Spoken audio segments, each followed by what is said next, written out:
The cast of Arknights is absolutely immense, with literally hundreds of operators who each have their own backstories and lore. But for me, few are as interesting as Fiammetta.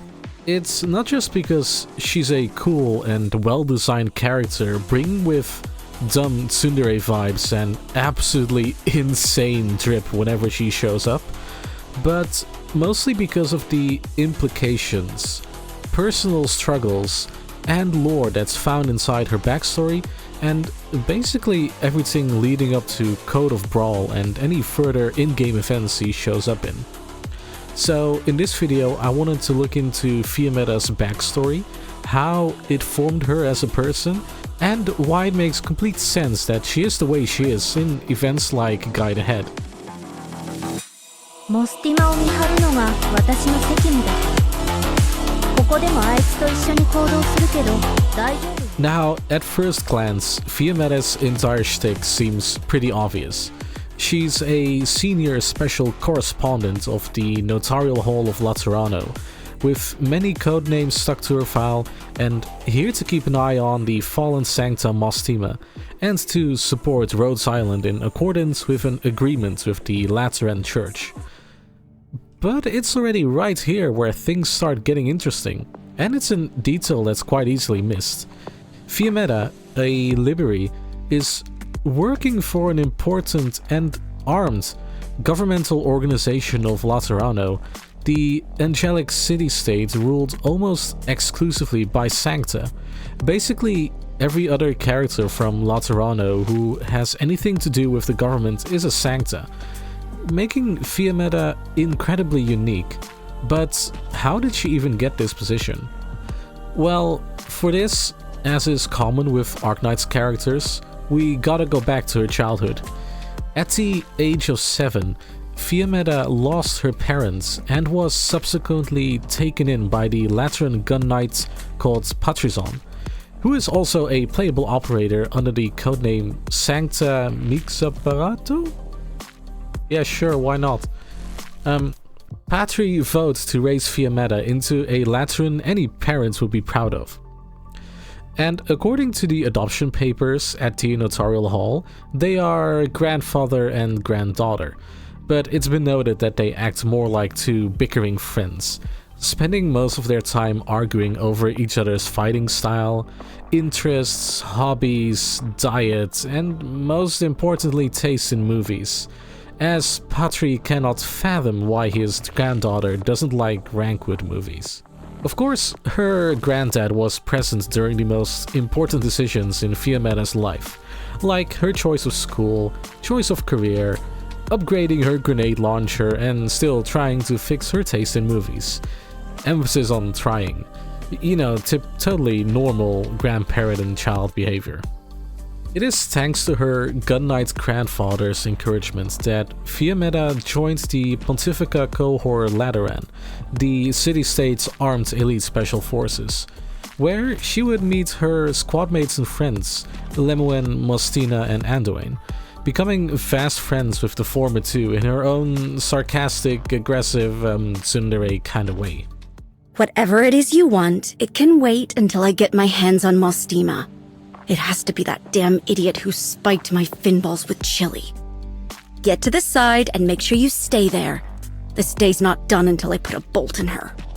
Now, one can only imagine how brutal and tough training for the Pontifica cohort might have been, seeing as Laterano and the Sancta specifically have a long and bloody history with the Sarkas, and often wage armed conflict with them, with the special forces of the Pontifica surely playing a big role in the decades-long conflict. However, I think for the Liberi of Laterano, and Plume was also a part of it, this training regime must have been even harder due to their lack of the Sancta's special sixth sense, empathy. This special sense allows the Sancta to feel each other's emotions in a very advanced and specialized way that's borderline incomprehensible for non-Sancta, which makes it extremely difficult for those non-Sancta soldiers to understand their haloed comrades in both training, combat, and probably also social circumstances. However, Fiammetta passed her training with flying colors, becoming a full-blown member of the Pontifica cohorts Lateran and even being among the top marksmen in her class, only getting beaten by Lemuel a few times in a friendly sort of rivalry. Their squad, led by Anduin as their captain, would perform missions for the church, eventually being sent on a cleanup mission to deal with some Sarkas bandits that had been ambushing Sancta caravans. It was supposed to be an easy job for such an elite squad, but nobody would have anticipated how this day would end. Can people really cut everything loose without looking back? Even shatter the order that was there? All to chase ideals? That's a dedication that I can comprehend, but can't identify with. Now, thanks to events, the insights of other characters, and just the general moving of the story, we actually have a pretty good idea of what happened to Fiammetta's squad on that day and why. But for the sake of plot, we will first examine this event through Fiammetta's initial eyes. As her squad was tracking the Sarkas bandits, they came across some ruins that the bandits were using as either a bunker or a defensive structure. But there were no signs of the enemy, just corpses in different stages of decay in front of a large sealed door. Fiammetta noted that the bodies all seemed to be different races, ages, and even dressed like they were from different eras, like they were frozen in time. However, before she could investigate further, Fiammetta left the scene to check out a radio transmission she heard, thinking it was the enemy, leaving the rest of the squad to check out the sealed door and the mysterious bodies. After a while, Fiammetta concluded that the radio transmission was a fake, and returned to the ruins to regroup with her squad. But what she found next was probably beyond her wildest nightmare. Lemuel, the squad sniper, was severely wounded and would probably never walk again. Mostima, who we can assume was Fiammetta's closest friend in the squad, had become a fallen angel for attacking a fellow Sancta, her halo and angel wings darkening and Sarkas horns appearing on her head. And Anduin, who we can presume had already left the scene, but don't pin me down on that, was probably to blame for everything that happened in Fiammetta's eyes. A routine cleanup mission had destroyed her entire squad, and Fiammetta was not even there when it happened to put a stop to it. You did a better job than I imagined. The feeling of fighting in a squad. It's been a long time. And I think it's that last part that would eat away at Fiammetta for the coming years, as Lemuel fell into a deep coma for the next 5 years. Mostima and Fiammetta left both the Pontifica cohorts Lateran and Laterano in general. Mostima began working as a, special kind of legatus for the Lateran Church, with Fiammetta in tow as her overseer, now working for the Laterano Notarial Hall. The two would travel all over Terra before somewhat settling with Lungman's Penguin Logistics and Rhodes Island. However, what happened all those years ago would not leave Fiammetta's mind, as her sadness grew into bitterness and a thirst for revenge against he who caused the downfall of their squad, Anduin. And honestly, she's completely reasonable for that. Fiammetta's anger is more than justified considering what happened, as Anduin crippled one of her friends and caused her best friend to essentially lose a part of herself. And because Fiammetta wasn't present, it's safe to assume that she partly blames herself for what happened, and thinks getting revenge would somehow fix everything. It's definitely not a healthy obsession, but it's completely fair and understandable in her situation. But one thing that comes to mind in events like Guide Ahead, where Fiammetta's thirst for revenge reaches a boiling point, is that the others don't feel the same way. Both Mostima and Lemuel are a lot more forgiving and almost friendly towards Anduin, which was already weird, but feels even weirder knowing the broader lore behind what happened with the lock and key and his plans to reform Laterana with their power. Fiammetta, understandably, is frustrated and angered by all of this, and I doubt that even now she fully accepted it. And to me, this only emphasizes her distance from the Sancta, which she had to deal with for her entire life. The Sancta just think differently from the other races on Terra, especially Liberi such as herself. It kinda emphasizes that she'll never truly fit in, despite her high position and many friends among the Sancta. So that begs the question, why does she even stick around? Someone as skilled and well-traveled as the often laid-back Fiammetta could easily move to a completely different country, find a well-paying job and live the rest of her life carefree. Well, it's obviously because of Mostima. Even without looking at their interactions in stories and events, Fiammetta mentions her 5 times in her voice lines. Those two have become inseparable over the past years traveling together. Wherever Mostima goes, Fiammetta is due to follow and complain about it the entire time. I feel like this is not just their deep friendship, but also a part of Fiammetta's internal penance. She wants to keep Mostima safe because she already failed once and won't fail again. You know, something Phoenix motif. Her latest skin, called Judgment Day, is also noteworthy as it describes her as being a gun knight, meaning that at some point in the future she gains the rank that her grandfather also has.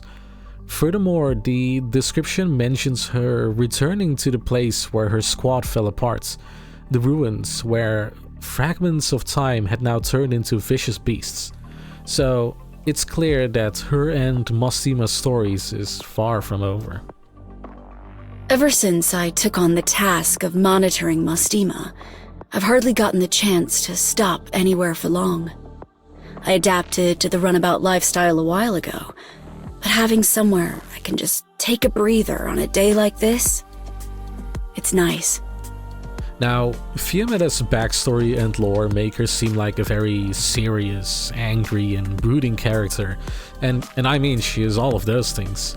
But it's also good to acknowledge the silly and downright stupid things Fiammetta gets up to as well. Firstly, her childhood being raised by Patrizon was hallmarked by one specific thing: arguments about their taste in movies. Fiammetta hates, and I mean absolutely hates, high-budget Rankwood movies.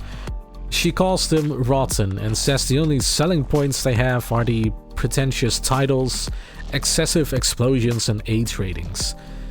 This autistic quirk of hers has also found its way onto the Rhodes Island landship, where during a classic movie night held by Nian, Lava, and Robin, Fiammetta somehow appeared and had anything but kind words about the movies they were watching. But it was also clear that she wasn't just angry for the sake of it, but also had an immense understanding of the genre and had seen a lot of films to base her opinion on. She also knew an impressive number of classic movie villain quotes. Sadly, she refused Lava's invitation to become the special commentator of the movie club. So yeah, she's a massive dork, and it wouldn't surprise me if she can recite the entirety of the Star Wars prequel trilogy or something. This dorkiness is also probably why she's one of the few characters with a D&D skin, which is still one of my favorite skins in the entire game, and I mean, look at her. And while Divine Oath is just a name for her character in the role-playing game, it's probably made its way onto her very long and exhaustive list of codenames. Because for some reason the Laterano Notarial Hall keeps giving Fiammetta weird codenames to use on her singular mission regularly. And it seems that the HR department of Rhodes Island is having a very hard time keeping up with them. So far we've had amazing nicknames such as Suffering, Chosen Overseer, Tomb Knight, Treasure Guardian, Flaming Envoy, Apocalypse Punisher, Shimmering Vigil, Dawn Destroyer, and One-Armed Chainsaw Guy. She of course wants us to forget all of those codenames, but honestly they're just too funny. Fluffy top buns? Mostima, you little... There was this Sancta kid who didn't know Liberi have ear plumage, so he thought my hair was, you know, buns. And thanks to another superior of mine playing eavesdropper, I got saddled with the name for a full month. No, you're not allowed to laugh. If it wasn't already obvious, I freaking love Fiammetta. Ever since I first met her during Code of Brawl, and especially during Guide Ahead where she also became playable, I was instantly struck by her entire being. From her cool design, amazing animations, and just gripping backstory. Her relationship with Mostima and the other Laterano characters is also a very good example of why I love the world of Arknights. It's about the way the characters from different races interact with each other, and how those relationships are formed and often broken. I cannot wait to see what future stories Fiammetta plays a role in. Also, please give me a Fiammetta descendant in Enfield already, please, Hypergriff. But who is your favorite character in Arknights? Let me know in the comments below, and if you enjoyed the video, consider subscribing and even joining the channel, as I post regular deep dives and reviews into the games that I love.